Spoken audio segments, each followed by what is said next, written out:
The world has come a long way from the days of computing to virtual reality and artificial intelligence. That journey has only been possible with the contributions of women from the beginning as well.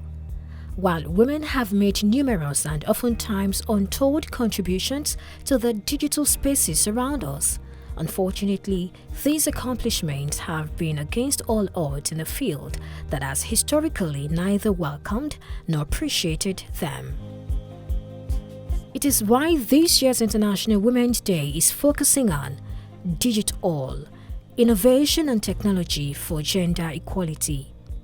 Data shows that a persistent gender gap in digital access is keeping women from unlocking technology's full potential. Women being in those places, being able to solve policy issues, being able to solve education issues, using tech, for example, is a possibility that we're not exploring enough. I would say for a fact that we're leaving behind half of our population and shortchanging ourselves on inventions, on brilliant ideas. Gender equality and digital development are undeniably linked. Yet, globally, men are 21% more likely to be online. This figure rises to 52% in low-income countries, like many across the African continent. When it comes to digital inclusion and the technology space, the numbers paint a disappointing picture.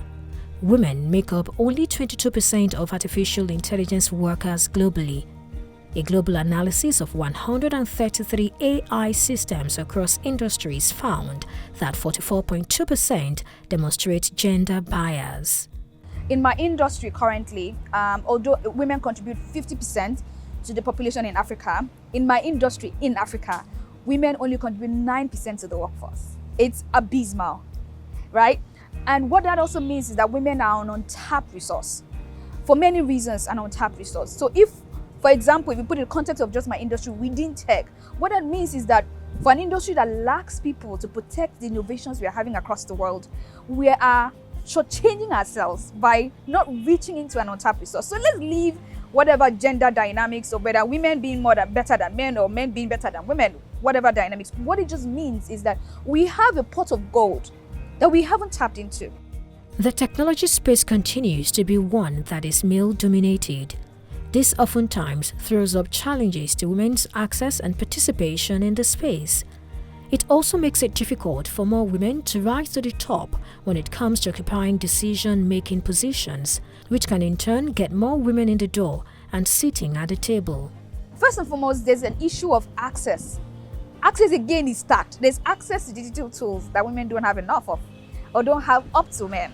There's issues of access to even quality education, which is the fundamental. I mean, I have worked across Nigeria and I've seen how girls come up to me and tell me that when push has come to shove in terms of financials of their families, that the brothers, they've had to step aside for their brothers to get education. A couple of things that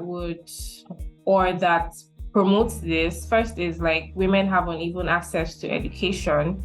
Women are seen as people that should go for more feminine roles in quotes and not technical roles. So when people are grooming their girl child, they feel like, okay, they shouldn't do more of technical roles. And that is actually starts from that early point. And it kind of like limits the vision and the opportunities they have while growing up as ladies. Secondly, it would exist in employment when it's time to like employ people like for technical roles. Women aren't really seen to excel mostly like in engineering roles. They feel like, okay, they could fit better for non-technical roles like product management, program management, and all that. So how do we solve the problem? How do we get more girls into STEM education and more women into the technology, innovation, and digital spaces? The gap between what the educational system offers and what the current work market or workforce requires isn't far. Right now, it's so far apart that people come out of university and are not able to deliver value. Creating opportunities for people and helping them get plugged into opportunities because a lot of people are overtrained and underfunded. Digital technology is opening new doors for the global empowerment of women, girls, and other marginalized groups. From gender-responsive digital learning to tech-facilitated sexual and reproductive health care, the digital age represents an unprecedented opportunity to eliminate all forms of disparity and inequality. One thing data has found is that as we increase the visibility of women and girls in these spaces, it encourages others to enter the space. I want to use this opportunity to call on governments across the world to do the needful, because imagine if women were contributing to our GDP. Right now in Nigeria, how much is tech contributing to our GDP? A huge percentage. If we had more women, do we realize that that could be higher? These are the realities. So there is not a nice to do. It's an economically sound thing to do. It's a catch them young thing, first of all. So let's address that. And that's also one of the reasons why nowadays I've become very passionate about introducing STEM education to girls as early on as primary and secondary schools. Going to these schools to talk to them and saying, hey, I'm doing this thing and you can do this thing and still have a full life because I am. And you can be that too. And showing them that they can have role models that are doing that, and just will help them choose more careers in that path. One of the barriers I faced was like looking at women and having to see them as role models. So what I'm currently doing now is opening the door, leaving it open for more girls and encouraging them to come into the tech space. It's a no-brainer that bringing women to technology results in more creative solutions and has greater potential for innovations that meet women's needs and promote gender equality.